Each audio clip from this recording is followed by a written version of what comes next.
Welcome, everybody. And now it's time for the Dharma sharing portion of our service. And our brother Mike will be speaking with us this evening. So, Mike, I'll turn it over to you. Thank you very much, Mike, bowing in. So today's topic is the story of the householder Upali going for refuge.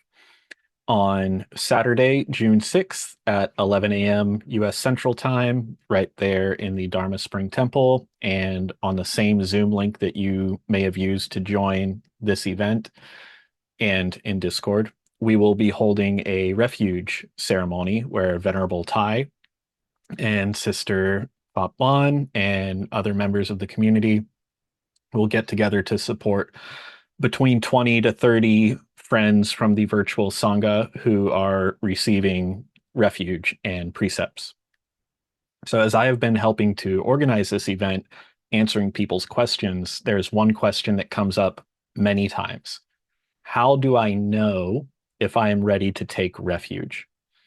Sometimes people have some past experience where they made some commitment to something. Maybe that is a relationship or a job, and they realize that that commitment was made without proper consideration. So, is taking refuge like that? Is taking refuge something that needs to be heavily considered? Or is it something that can and should be done impulsively? Is there a test, like a refuge readiness assessment? Do you need to recite the Four Noble Truths in the Eightfold Path? Do you need to name the lineage of patriarchs, their time and place of birth, and their remarkable achievements? Fortunately, the Dharma has the answer. In the Pali Canon, Majjhima Nikaya 56, Natika, the leader of the Jain religion, sends his disciple, the householder Upali, to debate the Buddha to try and convert the Buddha into becoming a Jain. The Buddha greets Upali and agrees to debate with him so long as Upali promises to debate honestly. Upali describes how the Jains and the Buddhists both agree that discipline in body, speech, and mind are fundamental to the holy life. But the Jains say that bodily discipline is most important, basically because actions speak louder than words and your thoughts are immaterial. So, what you do, your physical actions in the world are the most important. That's where your karma comes from. The Buddha says that the Buddhist perspective on karma is that it starts with your thoughts. That is most important. Your mental discipline is most important because your words and your actions come from your thoughts. So if you're focusing on bodily conduct without focusing on mental discipline, then you're trying to control something without being at the steering wheel. So the Buddha lays out how mental discipline is most important. And Upali says, "Excellent, sir, excellent," as if you were setting correct what had been upside down, revealing what had been hidden, or pointing out the path to the lost, lighting a lamp in the dark so people with eyes can see what is there. Just so, the Buddha has made the teaching clear in many ways. I go for refuge to the Buddha, the Dharma, and the Sangha. From this day forth, may the Buddha remember me as a lay follower who has gone for refuge for life. Great. So, what does the Buddha do then? Does he stand up, shake Upali's hand, give him a slap on the back, and say, "Welcome to the club"? For those of us who have been practicing for some time, we may have cultivated faith and confidence in the triple gem. We know that life is short, that the opportunity to encounter the Dharma is rare and precious, and we may see no danger, but only benefits in studying and practicing the Dharma. So we might be quick to greet people that way, to encourage them to take refuge as soon as possible. And we might see any hesitation as simply a delay in the path of progress. So, how did the Buddha welcome the Jain householder Upali into refuge? The Buddha said to the householder, "You should only act after careful consideration. It is good for people such as yourself to act only after careful consideration. So the Buddha basically is telling Upali, slow down, think about what you're saying right now. So Upali, having heard this, gets even more excited. He says, well, now I'm even more delighted and satisfied with the Buddha, since he tells me to act only after careful consideration. For if the followers of other religions were to gain me as a disciple, they would wave a flag over the whole city saying, the householder Upali has become our disciple. And yet the Buddha says, householder, you should act only after careful consideration. So, Upali says, for a second time, I go for refuge to the Buddha, to the teaching, to the Dharma, and the Sangha. From this day forth, may the Buddha remember me as a lay follower who has gone for refuge for life. So, why did the Buddha encourage Upali to slow down and consider carefully before taking refuge? It's because Upali was a devoted disciple of the Jain religion, and converting to Buddhism was going to cause some difficulty for Upali. The sutta describes how Upali was going to have people coming to his house, cursing him for abandoning their religion. So we can only imagine what other challenges might arise in relation to Upali's family and friends who might not approve of these changes. For those of us who are already full of confidence in the Dharma, we might forget about those challenges and fail to respect the need for careful consideration before requesting refuge and what that person needs to feel confident that they are ready to take that step. So, on the other hand, the Buddha did not interrogate Upali about his readiness. He didn't give him a refuge readiness assessment. He didn't need Upali to complete some epic quest. There was no test or trial for Upali to prove anything. It's ultimately up to Upali to decide if and when they are ready and how they want to navigate their unique challenges. So, an underlying theme of this story is confidence. Upali learns a little bit of the Dharma and in the idea that our lives are shaped by our thoughts, and it gives him enough confidence to take the next step and ask for refuge. The layman Upali had to request going for refuge 3 times before the Buddha agreed to teach him the Dharma. And only when the Buddha gave Upali instruction in stages, starting with generosity and ethical conduct, that they eventually moved into deeper aspects of the Dharma. So going back to the sutta, it says that the Buddha explained the drawbacks of sensual pleasures, which were so corrupt, and the benefits of renunciation. And when he knew that Upali's mind was ready, rid of hindrances, elated, and confident, he explained the special teaching of the Four Noble Truths.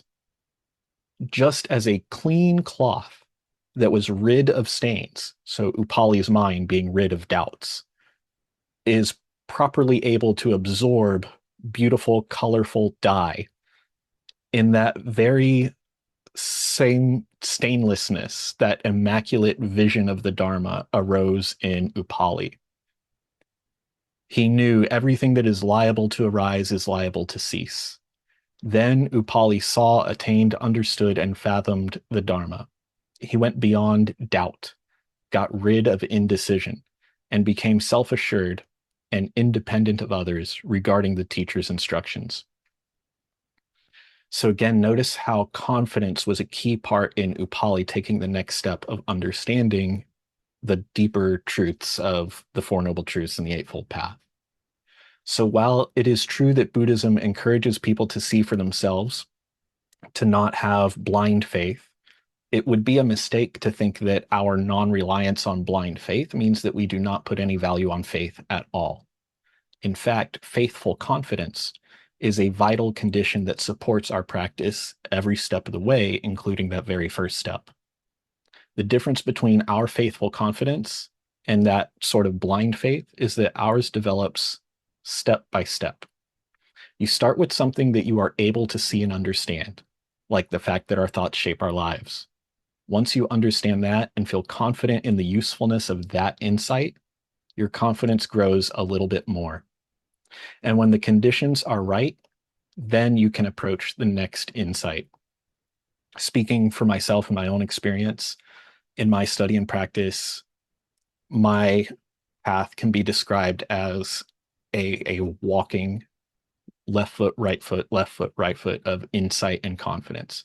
And I'm not claiming to have any special insight into, penetrating the nature of the cosmos or anything like that, but simply having insight into what were the causes and conditions that previously made my life a mess, and having insight into what changes were possible through the application of the Dharma. A little insight leads to a little confidence. A little confidence leads to greater peace and serenity. And in that peaceful serenity, supported by confidence, you gain a little more insight, and so on. So I'll close with one more short sutra. This is Anguttara Nikaya 5202. The Buddha says, monks, there are these 5 benefits of listening to the Dharma. What 5? 1, you learn new things. 2, you clarify what you had previously learned. 3, you overcome doubt. 4, you gain insight. And 5, inspire confidence in your mind. These are the benefits of listening to the Dharma. So, for those of you who are interested in taking refuge, or if you've already taken refuge and you want to deepen into your practice, remember that everything happens when the conditions are right. And one vital condition for readiness to take your next step is confidence. So, keep listening to the Dharma. And even if it's only baby steps, take those precious baby steps confidently. And only you yourself will know when the conditions are right, when you have the confidence that you need to overcome your doubts and continue on your path. Thank you. Mike bowing out.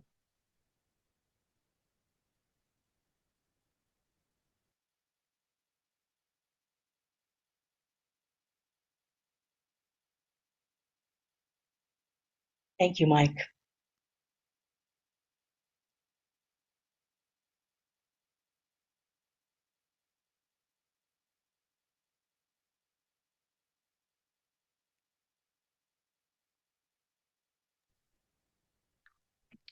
What a rich, wonderful talk. Thank you very much. Kyle bowing in. Yeah, thank you, Mike. I'm interested, Mike or Faplon, are you gonna send out a link? I would really like to see that refuge ceremony. Yes. Perfect. Yeah, That's the it. link will Kyle be the bowing out. same. Yeah, Mike bowing in. The link will be the same link that we use on Wednesday evening. So the same link that was used to join this. Okay.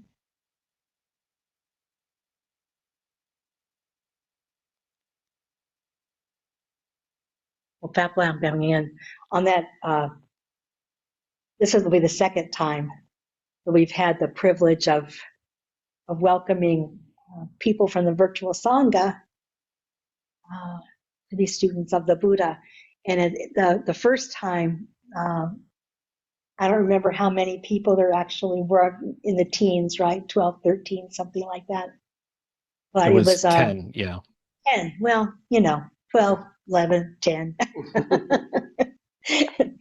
And it was just a wonderful thing. It was my first time ever doing the ceremony online, and it was really really special. So I hope that I'd love to have you. If anybody would like to come in online and be a part of that, please do, because it's I think you'll find it quite moving. That plan bowing out.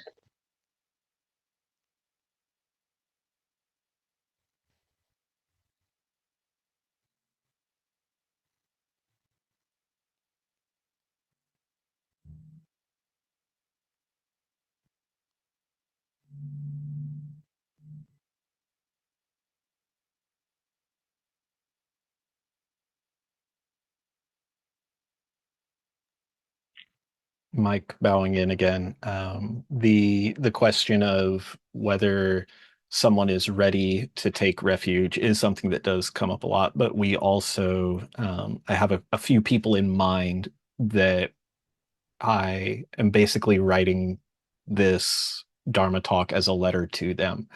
We had one friend specifically who came down from Austin for the Wesak celebration at the temple.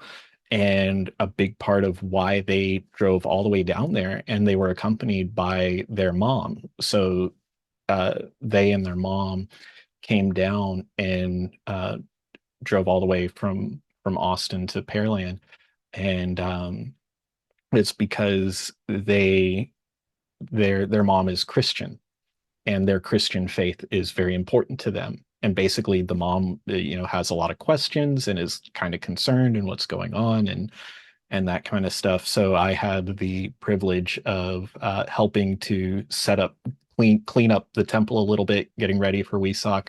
And while I'm standing there with a rag in my hand, wiping down a door, I'm answering their questions about the Dharma, because they came up to me while I was cleaning and were asking me things. And so that was really, really awesome. But I definitely recognize the energy that they had, the kind of mix of curiosity and apprehension and those kinds of questions. And I saw that reflected a lot in the Upali story of, it's not just somebody who is spontaneously deciding to take refuge out of nowhere. It's somebody who's going from being devoted in one area to really converting from one thing to another thing. And that can be difficult.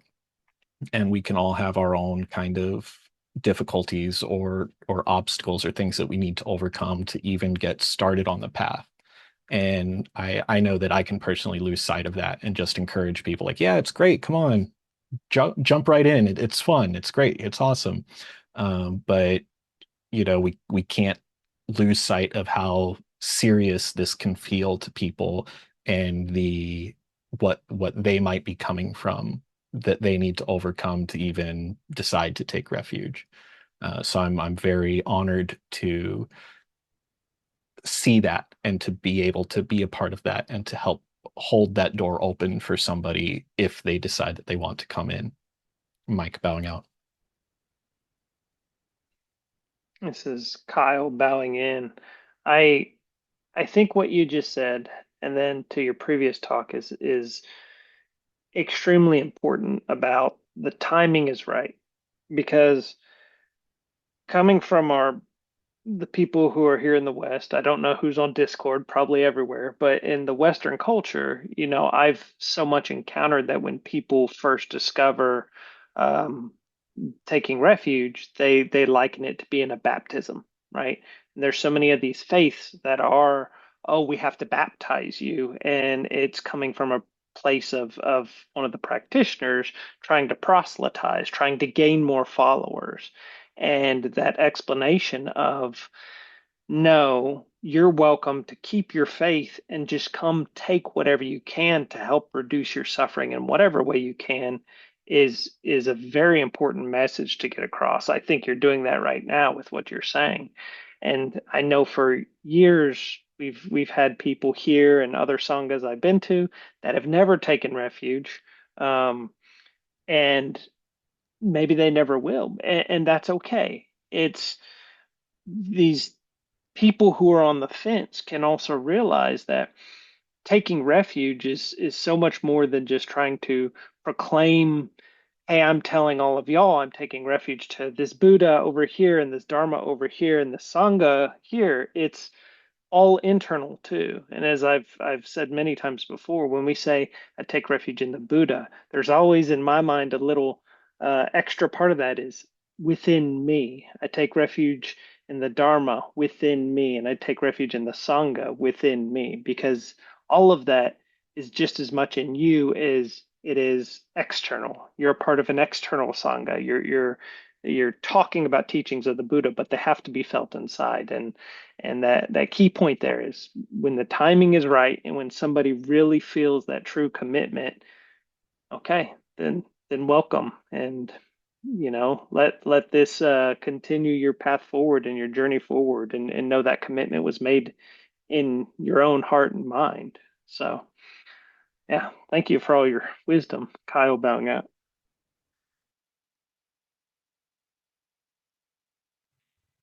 Anybody else?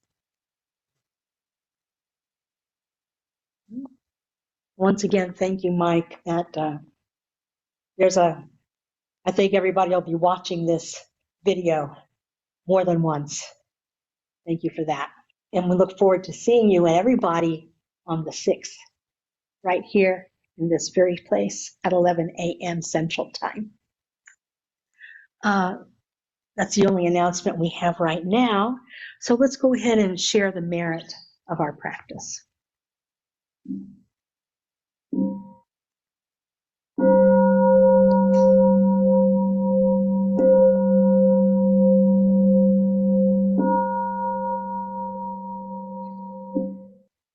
Sharing the merit. Reciting the sutras, practicing the way of awareness leads to benefits without limit.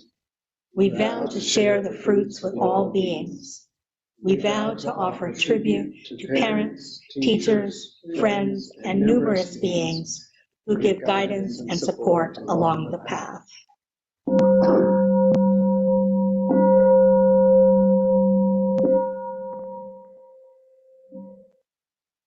Please stand.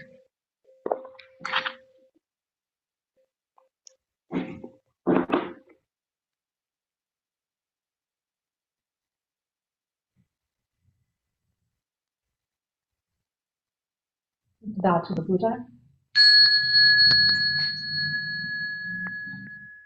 Bow to the Sangha.